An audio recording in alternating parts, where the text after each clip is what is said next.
Hi there, Joka here, and in this video I'm going to show you my projects that I've created with the brand new Spellbinders Merry and Bright collection. This is a rather small collection, but it is very pretty. So in one of the die sets you have a tree-shaped Merry sentiment, Merry end actually, and then you have the option to add either wishes or bright with those little sentiment strips. Then the next one is a really large bow that you can create shaped cards with, or you can add it to presents, for example. I actually was going to create a shaped card. Well, I will show you later, but then I decided to add it to a card base in the end. But you can see how large these all of these shapes are. And of course, as always, this is the first time I'm actually looking at the die set, so sometimes I just don't know what goes where until I die cut everything. Now there is a small floral set, which I always need. So there is some leaves, well, there's also this little sentiment, and I think this tag would have been good for the stamp set. What video was it the other day? Nicole's new collection. Maybe I did not know that there is a tag in this, so I did not actually try, but from the size, my guess is that it would work probably with that stamp set. So I'm just going to show you how I put together the little flowers. They are super simple, so really it's not hard to figure it out. Then there's this poinsettia. I created 2 layers and that's it. And then the letters and also this tree I backed with heavyweight white cardstock, 2 layers actually, so that they are nice and dimensional, and you can also see that they are sturdy. You can tell, I think, from the video, because just one layer is kind of, with those thin lines that you can see in the letters, it's kind of flimsy. So plus I don't know, I would always add extra layers of cardstock. To me, at least in person, it makes a big difference in the way the project looks. So that's just my thing. Obviously, you don't have to do this. It is time consuming, I'm not going to lie. Actually, that is the most time consuming part, cleaning up the edges of die cuts and then gluing everything together. I think that's the most time consuming part. It's not that I don't enjoy it, it's just I'm just being honest here. So I created my sentiment, and then I'm going to use this month, October's 3D Embossing Folder club kit. Yeah, I don't know what I said. Okay, anyway, I forgot to use it this month, so I put it on my desk so I don't forget it. And I thought it would be nice because these are also trees, so I'm just going to use that background. And I'm using the forest cardstock, one of my favorites from Spellbinders. It's a really beautiful dark green, and it's so dramatic. I think it also goes well with so many colors. It's almost like a new neutral, So yeah, that's what I chose for my background. And then I'm adding a double-sided adhesive sheet, kind of. It's a 6-inch wide roll, so I find it very useful in these cases. Now, again, it's not that I couldn't center it, but it was not, I didn't trim it right, so now I have to trim the card base as well so that I have the same sort of frame around the panel. And now I'm adding this thin layer of foam tape to my die cuts. This is maybe 2 millimeters thick. And by the way, I hope I will not forget, but in my latest videos, I added links to foam tapes that could be a good alternative to the ones that I use.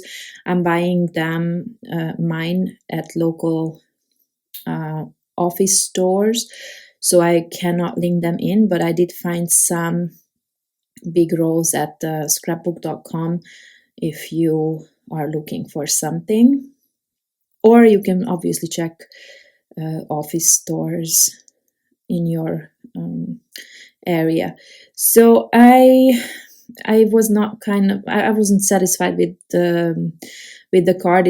It was just too empty for me, so I'm trying to add a few clusters of flowers. I will not lie, I don't really like what I did here. I don't like how that turned out, but without it I also didn't quite like it. It was just too simple for my taste. So I'm just going ahead with the flowers.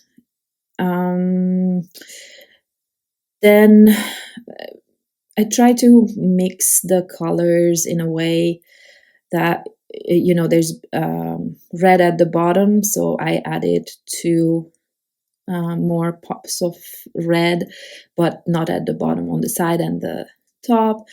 And then I have this dark, kind of like a well, it doesn't come through here in the video, but it's like a deep raspberry color. Actually, it's not really plum.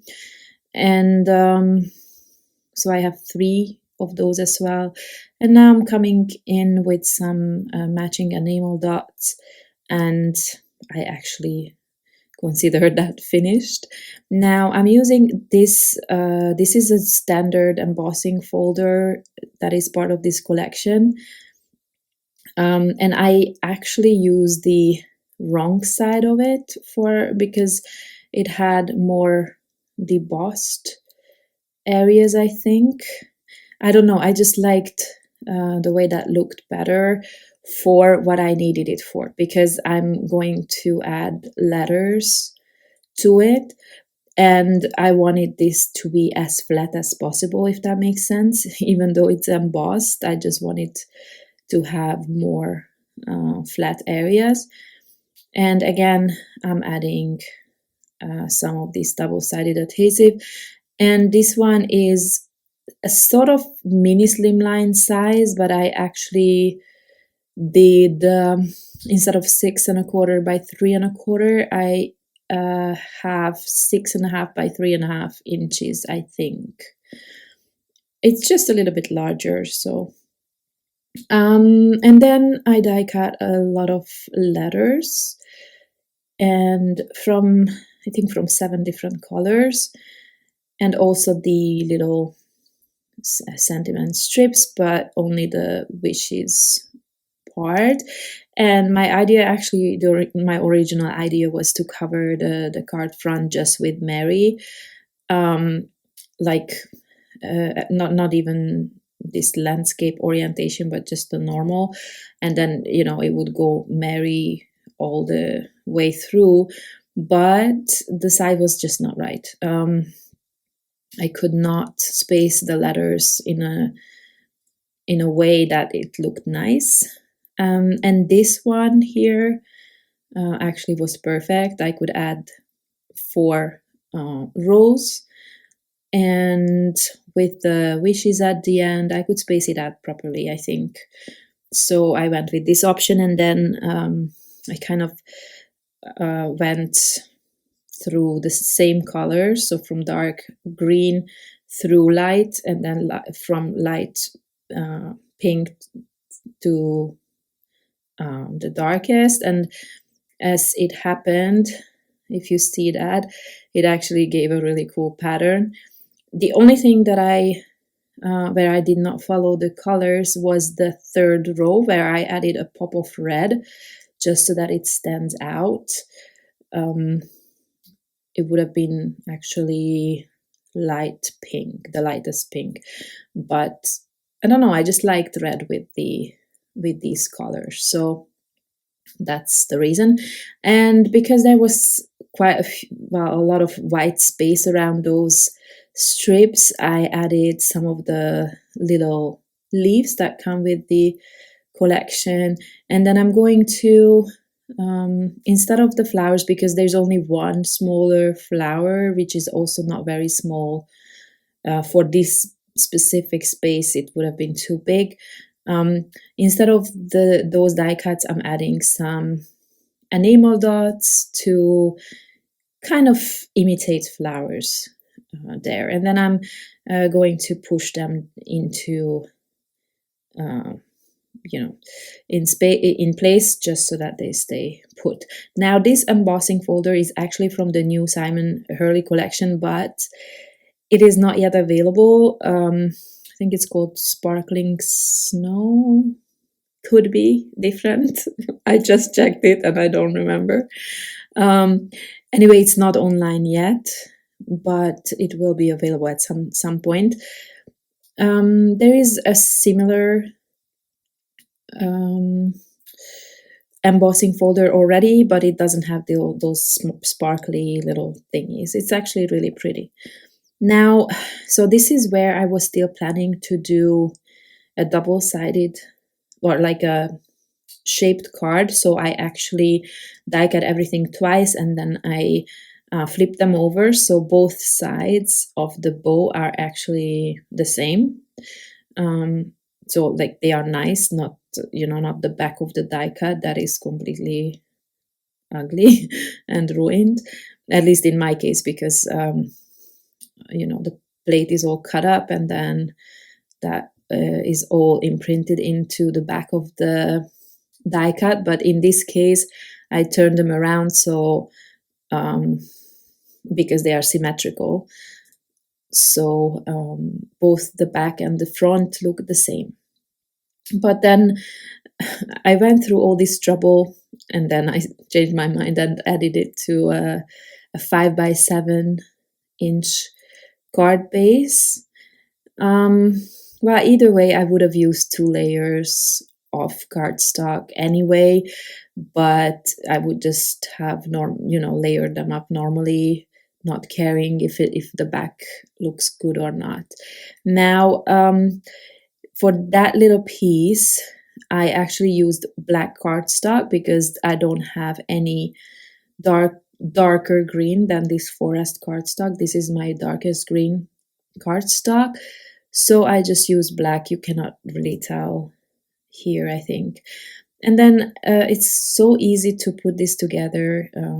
I just die cut the double layer of that small piece for the back and I glued everything on top. And this little piece, the knot, I don't actually know, but it is the other way around for me now than it is in the graphic, which I did not check when I was working on this. So I don't know, maybe if that looks better for your eyes, then just turn it around. And then I'm assembling my bow on my background. But again, it's really pretty if you just leave it as a shaped card, or you could probably just use one of the ornament toppers. There's so many collections that have one. You could use that and then create a gift tag, for example. There's so many options, but it's really big. It's really lovely. And then I'm using the little flowers that I already created just to create a cluster here. And I don't know why, but I wanted to have it on the left side. But then I noticed that, well, I don't know about you, but look at the tag with the sentiment.